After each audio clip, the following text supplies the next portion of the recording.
So I got this bath rug and I'm just going to unbox it and show you what it looks like.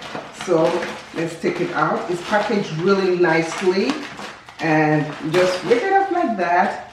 And it is the measurements, there are different kind of measurements you can get, but I got this big one. So you do get an anti-stick sticker with it, and that is for, you know, older people so that it's not so slippery. These rug grips can be reused again, washed and reused within 2 minutes. You're going to peel off the white part, and then you're going to put that on here. So you want to put it in the corner, and this is the part that stays up. And you can see once you put it on the floor, you can see it's not moving. It stays really firm and it's not moving. It's very soft.